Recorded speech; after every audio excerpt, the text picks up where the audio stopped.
Trump का एक और बड़ा ऐलान, विदेश में बनने वाली गाड़ियों पर लगेगा 25% टैरिफ, 2 अप्रैल से होगा लागू।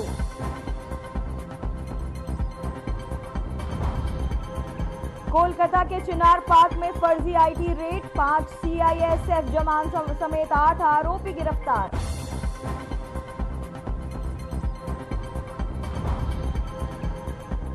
मणिपुर में पुलिस ने की 21 करोड़ रुपए से ज्यादा की हेरोइन जब्त, 3 लोग गिरफ्तार।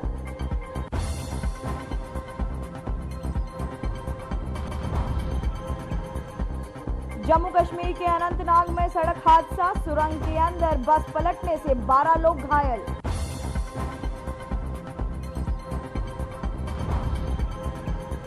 मुंबई पुलिस की संयुक्त टीम ने चलाया अभियान, 5 महिलाओं समेत 17 बांग्लादेशी घुसपैठियों को किया गिरफ्तार।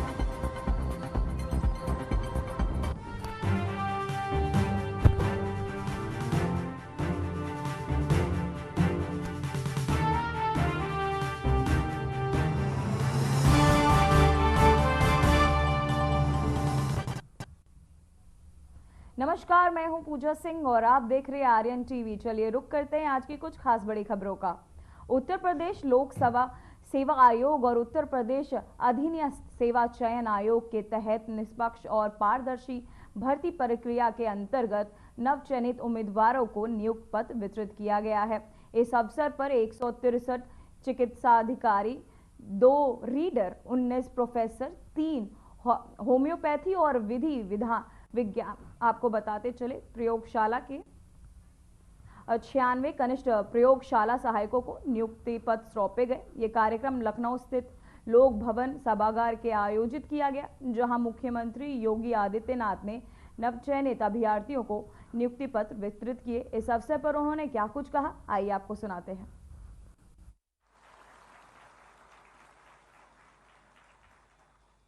किसी भी युवा के लिए आज के दिन पर शासकीय नौकरी प्राप्त होना,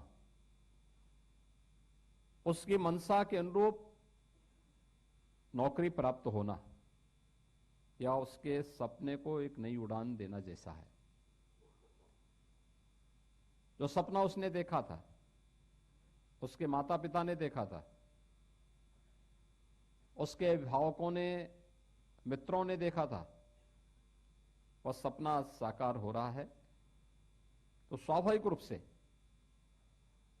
आपके जीवन की आगे की यात्रा उतनी ही सुगमता पूर्वक आगे बढ़ने में यह मदद कर सकती है। याद करिए, आज से 8 वर्ष पहले यही आयोग, चाहे वह उत्तर प्रदेश लोक सेवा आयोग रहा हो, उत्तर प्रदेश अधीनस्थ सेवा चयन आयोग रहे हों,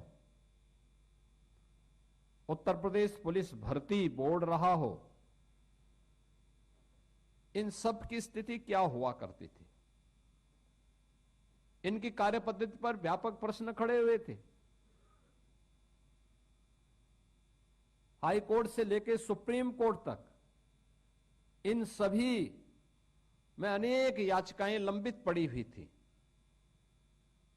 और माननीय न्यायालय ने भी तत्कालीन सरकार और आयोगों की कार्यपद्धति पर गंभीर प्रश्न खड़े किए थे। पिछले 8 वर्ष में हम लोगों ने 1,56,000 पुलिस कार्मिकों को पुलिस सेवा में लिया है और 60,200 की भर्ती की प्रक्रिया भी संपन्न करते हुए उन्हें ट्रेनिंग के लिए जाने की उनकी तैयारी हो रही है। यानी इतने बड़े पैमाने में केवल पुलिस में ही भर्ती हुई है, और जितनी पुलिस में भर्ती हुई है उतने ही हम लोगों ने शिक्षक भी बनाए हैं प्रदेश के अंदर। इसी दौरान अन्य सभी विभागों में नियुक्ति की प्रक्रिया को इसी तत्परता के साथ आगे बढ़ाने का कार्य हुआ है, और आज उसी का परिणाम है कि जब अच्छे और प्रशिक्षित दक्ष कार्मिक किसी शासकीय सेवा का हिस्सा बनते हैं या किसी प्रतिष्ठान का हिस्सा बनते हैं, किसी भी सेवा का हिस्सा बनते हैं, उसकी कार्य पद्धति में उतनी ही तेजी देखने को भी मिलती है। यह वही प्रदेश था 8 वर्ष पहले जो बीमारू कहा जाता था। क्योंकि उस समय बेमारू राज्य नहीं था, बेमारू तत्कालीन व्यवस्था थी, तत्कालीन सरकारों की कार्यपद्धति बीमार थी और इसलिए वो अनिर्णय का शिकार थी, कोई रिजल्ट नहीं दे पाती थी। समाज का हर तबका उससे तबाह रहता था। आज सरकार की कार्यपद्धति जिस तत्परता के साथ निर्णय लेने की है, जितनी शुचितापूर्ण, पारदर्शितापूर्ण और ईमानदारी पूर्वक उसे लागू करने की है, उसके परिणाम भी उतनी ही ईमानदारी से, उतनी ही तत्परता के साथ, उतनी शुचितापूर्ण और पारदर्शी तरीके से उसके परिणाम भी हम सबको देखने को मिलते हैं। और यही परिणाम आज नए भारत के इस नए उत्तर प्रदेश का निर्माण कर रही है। इन नए भारत का नया उत्तर प्रदेश जो आज स्वयं बीमार नहीं है और देश के विकास में भी बैरियर नहीं बना है, बल्कि भारत की इकोनॉमी को, भारत की अर्थव्यवस्था को एक ग्रोथ इंजन के रूप में सपोर्ट करने को अपने आप को तैयार कर रही है।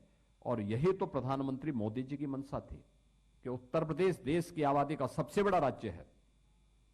उत्तर प्रदेश देश के विकास में एक सहायक के रूप में खड़ा हो। और मुझे बताते हुए प्रसन्नता है कि हर एक क्षेत्र में उत्तर प्रदेश ने इन 8 वर्षों में जो सफलता प्राप्त की है, उन अच्छे कर्मचारियों की नियुक्ति, जो कर्मचारी पहले, जो अधिकारी और कर्मचारी पहले से थे, उनकी कैपेसिटी बिल्डिंग के माध्यम से उन्हें आगे बढ़ा करके, प्रोत्साहन दे करके आज जो परिणाम हमारे सामने है, आज हर एक क्षेत्र में उत्तर प्रदेश आगे बढ़ता हुआ दिखाई दे रहा है। महाकुंभ की सफलता, जिस भी विभाग के कार्मिक वहां तैनात थे, जो भी आया देश और दुनिया से, सबने उसकी तारीफ की, सबने कहा कि बहुत अच्छा था। और केवल एक उसके लिए नहीं, स्वाभाविक रूप से पब्लिक का संवाद, आम जन जिन सेवाओं के साथ जुड़ा हुआ है वो उसकी तारीफ करेगा। लेकिन जिस क्षेत्र में जाते थे, जैसे ही वह कुंभ के क्षेत्र में पहुंचता था, सफाई उसको अच्छी दिखती थी, पुलिस का व्यवहार अच्छा दिखता था, पेंटोन ब्रिज उसको अच्छे लगते थे, चेकआउट प्लेट की व्यवस्था उसको व्यवस्थित लगती थी, संगम में पर्याप्त जल की उपलब्धता उसको अच्छी लगती थी, कॉरिडोर का निर्माण उसे अच्छा लगता था, एक स्वतः स्फूर्त भाव के साथ अनुशासन उसे अच्छा लगता था। और ये विभाग तो अलग अलग थे, सभी विभाग अलग अलग कार्य कर रहे थे, लेकिन उस पूरे विभाग की मॉनिटरिंग एक जगह से होती थी। और यही टीम वर्क जब एक साथ कार्य करता है तो महाकुंभ जैसी सफलता को हमें प्रदान करता है। और यही प्रयागराज के अंदर हम सब ने देखा है, यही हम अपने दैनिक जीवन में भी देखते हैं। हमारे दैनिक जीवन में भी यही सब कुछ हमें देखने को मिलता है। कुंभ प्रयागराज में हो रहा था, लेकिन कुंभ में क्या गतिविधियां हो रही थी, कैसे कैसे वहां कार्य हो रहे हैं, उसकी निगरानी हम यहीं से बैठ करके भी कर रहे थे। क्योंकि आज टेक्नोलॉजी इतनी आगे बढ़ चुकी है, अब हर एक गतिविधि को आप अवलोकन कर सकते हैं। और हम लोग एक एक गतिविधि को देखते थे, फिर यहां से बताते भी थे कि देखो यहां पे ये चीजें हैं, यहां पे ये चीजें हैं। हमें अपनी विभागीय कार्य पद्धति को भी आगे बढ़ाने में इस प्रकार के टेक्नोलॉजी का उपयोग करके उसको एक सहायक के रूप में उपयोग किया कर सकते हैं और उसको और अच्छा बना सकते हैं। मैं आज आपसे केवल तो वहीं केंद्रीय मंत्री और बीजेपी के राष्ट्रीय अध्यक्ष जेपी नड्डा ने पार्टी महासचिवों के साथ एक महत्वपूर्ण बैठक की अध्यक्षता की। इस बैठक में पार्टी की रणनीति और आगामी चुनावों की तैयारियों पर चर्चा की गई। नड्डा ने महासचिवों से पार्टी के संगठनात्मक कामकाज और मजबूत करने और चुनावी मोर्चे की पूरी तैयारी के साथ काम करने का आह्वान किया।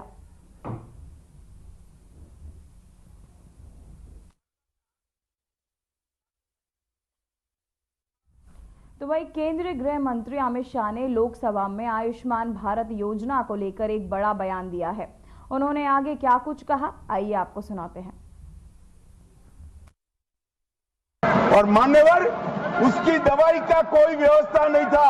आज देश के हर गरीब को, दिल्ली में भी कमल खिल गया, दिल्ली बाकी था वहां पर भी आयुष्मान भारत आ गया मान्यवर। आज देश के हर गरीब को 5 लाख तक का खर्चे का चिंता नहीं करना। सिर्फ बंगाल बचा है दादा, ये चुनाव के बाद वहां पर भी कमल खिलेगा और वहां पर भी आयुष्मान भारत आ जाएगा मान्यवर। मैं नहीं बोल रहा था ये बुलवाए, मैं तो सीधा विषय पर जा रहा। तो वह बीजेपी का दावा है कि इस बार दिल्ली सरकार का बजट वाकई ही ऐतिहासिक है। पूरे 1 लाख करोड़ का प्रावधान है जो कि राष्ट्रीय राजधानी में विकास के लिए नए आयाम तय करेगा। बीजेपी कह रही है कि इतनी बड़ी बढ़ोतरी दिल्ली के इतिहास में कभी देखने को नहीं मिली। दिल्ली की ब्रांडिंग के लिए अलग से फंड लाया गया। माना जा रहा है कि मुख्यमंत्री रेखा शर्मा ने अपने इस बजट के तहत दिल्ली के विकास की रेखा खींची है। देखिए हमारी एक रिपोर्ट। बार का दिल्ली सरकार का बजट ऐतिहासिक है। बहुत फर्क है आप हम में। आप हाथ की सफाई जानते हो, आप हाथ की सफाई जानते हो और कूड़े की सफाई तो हमें ही करवानी पड़ेगी।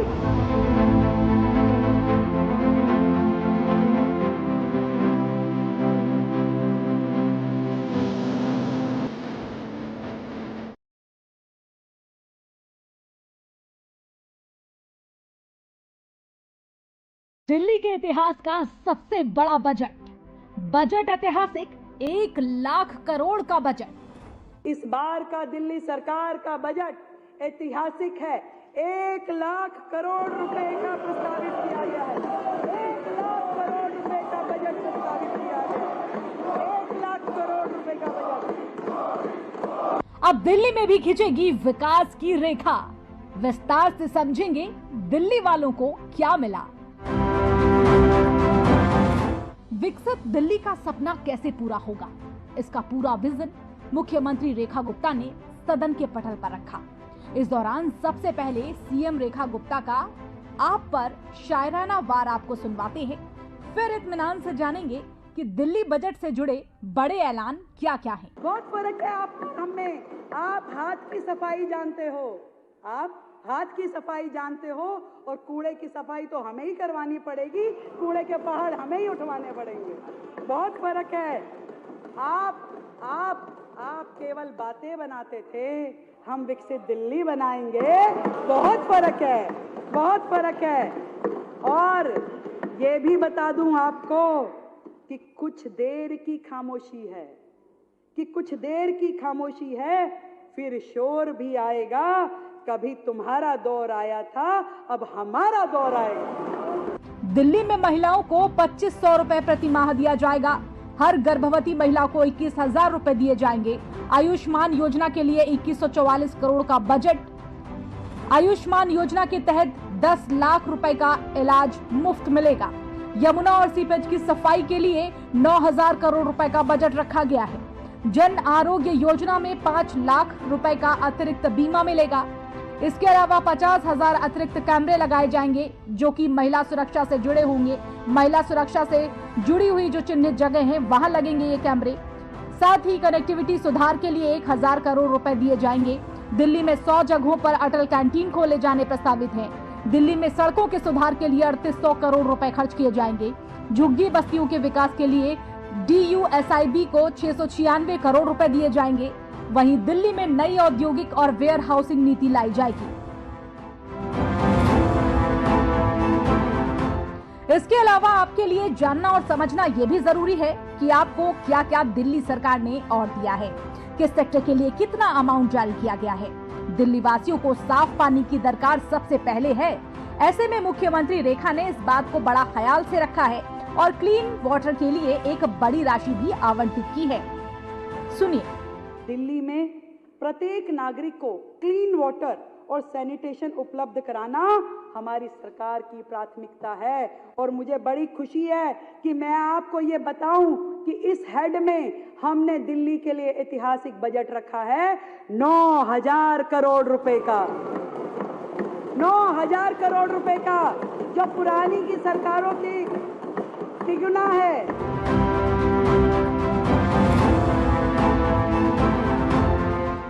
लाख करोड़ से कैसे चमकेगी दिल्ली, अब आपको वो बताते हैं। दरअसल 9,000 करोड़ रुपए घर घर पानी के लिए आवंटित हैं, 3.84 हजार करोड़ रुपए बिजली सेक्टर के लिए आवंटित हैं, 12.95 हजार करोड़ रुपए परिवहन व्यवस्था के लिए आवंटित हैं, 12.89 हजार करोड़ रुपए स्वास्थ्य व्यवस्था के लिए आवंटित हैं, 500 करोड़ रुपए यमुना की सफाई के लिए आवंटित हैं, 350 करोड़ रुपए विधायक निधि सुनिश्चित की गई है। तो ये वो तमाम अमूल्य निधियां हैं जिससे दिल्ली वालों की तकदीर बदलने की ठानी है रेखा सरकार ने। इसके अलावा दिल्ली वालों को और क्या क्या मिला है वो भी जान लीजिए। 10 लाख तक का मेडिकल बीमा, दिल्ली की महिलाओं को 2500 रुपए प्रति माह, झुग्गी बस्तियों के लिए विकास को 696 करोड़, 100 अटल कैंटीन खोली जाएंगी, डिसेंट्रलाइज सीवेज प्लांट के लिए 500 करोड़, 50,000 अतिरिक्त कैमरे लगाए जाएंगे। पहली बार होगा ग्लोबल इन्वेस्टमेंट समिट दिल्ली में, व्यापारियों के लिए ट्रेडर वेलफेयर बोर्ड भी लगाया जाएगा। तमाम सरकारी योजनाओं का लाभ घुसपैठियों को क्यों लेने दें, क्योंकि इस सरकारी योजनाओं पर दिल्ली की जनता का अधिकार है। ऐसे में रोहिंग्या घुसपैठियों पर सीएम रेखा ने सख्ती से एक्शन प्लान किया है। उनका साफ कहना है कि वो बांग्लादेशी घुसपैठियों के लिए योजना नहीं बना रहे, बल्कि एक एक रोहिंग्या घुसपैठियों को दिल्ली में चिन्हित करके दिल्ली से बाहर का रास्ता दिखाया जाएगा। वो सिर्फ दिल्ली के लोगों के लिए ये योजनाएं लेकर आई हैं और उनका फायदा दिल्ली वासियों को मिलेगा। इतिहास गवाह है कि चाहे तैमूर का कहर हो, नादिर शाह की लूट हो या अहमद शाह अब्दाली की बर्बरता हो, हर बार दिल्ली ने अपने घावों को बुलाकर फिर से अपना वैभव प्रदर्शित किया।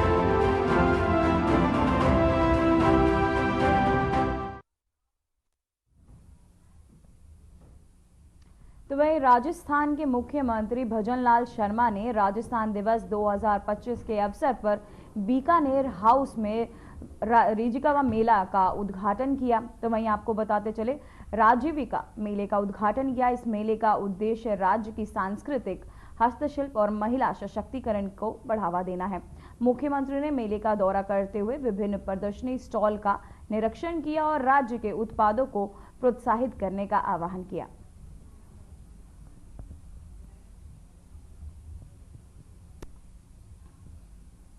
तो वहीं दिल्ली की मुख्यमंत्री रेखा गुप्ता ने नववर्ष संबंध के अवसर पर राजधानी की सुंदरता बढ़ाने के लिए महत्वपूर्ण बयान दिया।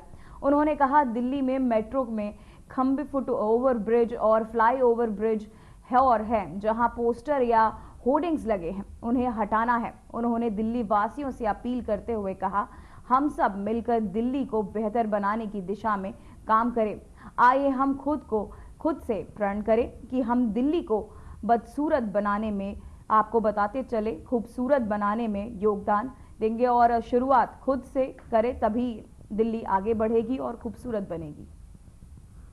ब्रिजेस हैं हर जगह, जहां पे भी पोस्टर, होर्डिंग, वॉल राइटिंग इत्यादि की जाती है, इसमें सभी लोग शामिल हैं। मैं दिल्ली की जनता से ये अपील करना चाहती हूँ कि हम सबको मिलके दिल्ली को बेहतर बनाने की दिशा में इस वर्ष नववर्ष संवत हम सबके बीच में है। अपने आप से एक प्रण करें कि दिल्ली को बदसूरत करने में मेरा स्वयं का योगदान नहीं होगा। शुरुआत हम सब अपने अपने से करें और दिल्ली आगे बढ़ती जाएगी और बेहतर और सुंदर होती जाएगी। मैंने निवेदन किया था विशेष रूप से कि मेट्रो के पिलर्स पे जहां जहां असंख्य पोस्टर लगे हुए हैं, उससे बदसूरत दिखता है शहर। तो वहीं दिल्ली सरकार की मंत्री आशीष सूद के स्कूलों में किताबों का और यूनिफॉर्म की कीमतें नियंत्रित हो, उसको लेकर एक बड़ा बयान दिया है। दिल्ली सरकार के मंत्री आशीष सूद ने कहा, EWS वर्ग के दाखिले चल रहे हैं और इसी के साथ अन्य बच्चों को भी दाखिला लेना होता है। बहुत से बच्चों के माता पिताओं की शिकायतें आ रही हैं कि उन्हें मजबूर किया जाता है कि वे बच्चों को की कोर्स की किताबें और यूनिफॉर्म स्कूल से ही खरीदें। इन चीज़ों का दाम बाजार में 2-3 गुना अधिक होता है और ना खरीदने पर उन्हें प्रताड़ित किया जाता है। उन्होंने बताया कि इस मुद्दे पर दिल्ली सरकार ने 9-10 बिंदुओं की दिशा निर्देश स्कूलों को जारी कर दिए हैं। इस कैटेगरी के एडमिशन चल रहे हैं, साथ ही साथ अन्य बच्चों को भी दाखिला लेना पड़ता है। नए एकेडमिक सेशन में जब वो दाखिला होता है तो उसमें बहुत सारे बच्चों की शिकायत ये आ रही है, उनके माता पिता की शिकायत ये आ रही है कि उन्हें कंपेल किया जाता है कि वे स्कूल से पूरा सेट किताबों का खरीदें, पूरा स्टेशनरी का सेट खरीदें, स्कूल से ही खरीदें, यूनिफॉर्म स्कूल से खरीदें। न खरीदने पर उनको प्रताड़ित किया जाता है और जब वो खरीदने जाते हैं तो बाजार से दुगने तिगने दाम पर उसके पैसे लगते हैं। हमारे पास ईडब्ल्यूएस कैटेगरी के बच्चों की शिकायत आई है, उनके अभिभावकों की शिकायत आई है, जिनके लिए यूनिफॉर्म निशुल्क, उनके लिए स्टेशनरी निशुल्क दिल्ली की सरकार देती है ईडब्ल्यूएस के बच्चों के लिए। तो हमने इस बात की हिदायत जारी की है कि ईडब्ल्यूएस कैटेगरी के बच्चों से कोई स्टेशनरी और यूनिफॉर्म के लिए चार्जेस न लिए जाए। इसी के साथ साथ बहुत तो वहीं आरएलएम के राष्ट्रीय अध्यक्ष उपेंद्र कुशवाहा ने बिहार एनडीए बैठक पर कहा, यह आपस में मिलने जुलने का कार्यक्रम है। चुनाव के समय जब राजनीतिक लोग मिलते हैं तो स्वाभाविक रूप से उस संदर्भ में चर्चा हो सकती है। हम सभी चुनाव की तैयारियों में लगे हैं। बिहार में एनडीए की मौजूदा स्थिति के सामने कोई गठबंधन टिकने वाला नहीं है। सभी चीजें तय हैं और इसी के आधार पर हम चुनाव जीतेंगे। देख रहे हैं, इसकी व्याख्या कर रहे हैं। मुझको लगता है कि उस तरह की बैठक नहीं है, आपस में मिलने जुलने का कार्यक्रम है और हम सब लोग मिलेंगे जुलेंगे स्वाभाविक रूप से। जब राजनीतिक लोग मिलते हैं और चुनाव का समय है तो चर्चा तो उस संदर्भ में हो ही सकती है, लेकिन सीधे बैठक के तौर पर इसको कहना हमको नहीं लगता है कि इसका कोई औचित्य है। साल के अंत में चुनाव होने वाला है, उस संदर्भ में ये बैठक महत्वपूर्ण मानी जा रही है। चुनाव तो है ही और चुनाव की तैयारी में तो हम सब लोग लगे हुए। और ऐसे भी बिहार में जो एनडीए की स्थिति है उसमें कहीं से कोई भी गठबंधन सामने वाला टिकने वाला नहीं, तो वही बहुत इसके लिए हम लोग बैठ करके पहले ही से स्ट्रेटजी बनाए, जिसकी बहुत जरूरत है। तो वहीं लोकसभा में नेता प्रतिपक्ष राहुल गांधी और कांग्रेस अध्यक्ष मल्लिकार्जुन खड़गे कांग्रेस सांसद इमरान प्रतापगढ़ी द्वारा आयोजित इफ्तार पार्टी में शामिल होने के लिए उनके आवास पर पहुंचे। इस अवसर पर पार्टी नेताओं ने एक दूसरे से मुलाकात की और इफ्तार के दौरान राजनीतिक और सामाजिक मुद्दों पर चर्चा की। तो वहीं इस आयोजन में मुस्लिम समुदाय के त्योहार रमजान के सम्मान में आयोजित किया गया।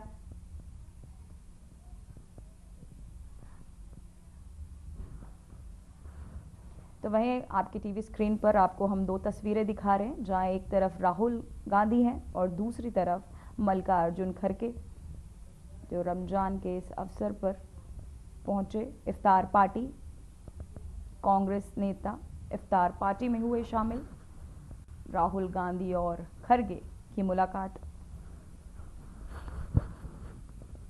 कांग्रेस नेता इफ्तार पार्टी में हुए शामिल।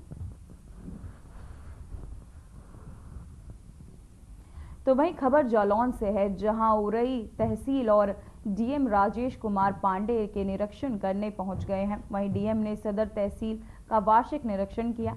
डीएम ने निरीक्षण कर तहसील की विभिन्न पलटों और व्यवस्थाओं को परखा और वहीं अभिलेखों के रख रखाव संबंधी की पड़ताल भी की। वहीं डीएम ने राजस्व संबंधी मामलों में त्वरित निस्तारण के निर्देश भी दिए। साथ ही डीएम ने लेखपाल और अमीनों को, फरियादियों को और सभी समस्याओं को गंभीरता से निपटाने के निर्देश भी दिए।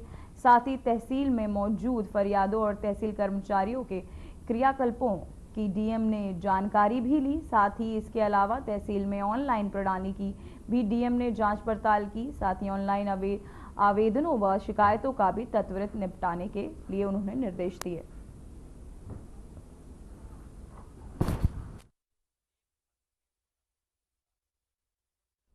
तो वहीं करौली में प्रसिद्ध केला देवी मेले का आगाज हो चुका है। तो वही ऐसे में केला देवी सड़क मार्ग पर आस्था का जन सैलाब उमड़ पड़ा है। पैदल श्रद्धालुओं की आवक को देखते हुए लोग पदयात्रियों को अब भगत के लिए जुट चुके हैं। अब जगह जगह पर भंडारे लगाए जा रहे हैं। वहीं खाने पीने, सोने की, चिकित्सा की व्यवस्था की गई। वहीं कई भंडारों में श्रद्धालुओं की डिमांड के अनुसार भोजन उपलब्ध करवाया जा रहा है। वहीं कई भंडारों में आयोजित देवी जागरण करवाया जा रहा है। ऐसे में डीजे और लांगुरिया गीतों को श्रद्धालु जमकर झूम रहे हैं। वहीं कानून और सुरक्षा की दृष्टि से 1000 पुलिस के जवान, 100 पुलिस अधिकारी, 6 एएसपी और 10 डीएसपी भी तैनात किए गए हैं। यात्रियों के आवागमन के लिए 350 रोडवेज बसों की व्यवस्था की गई है। वहीं जिला कलेक्टर नीलाभ सक्सेना और एसपी ब्रजेश ज्योति उपाध्यक्ष स्वयं मॉनिटरिंग कर रहे हैं और यात्रियों को बेहतर सुविधा उपलब्ध करवाने के लिए अधिकारियों को निर्देश दिए गए हैं।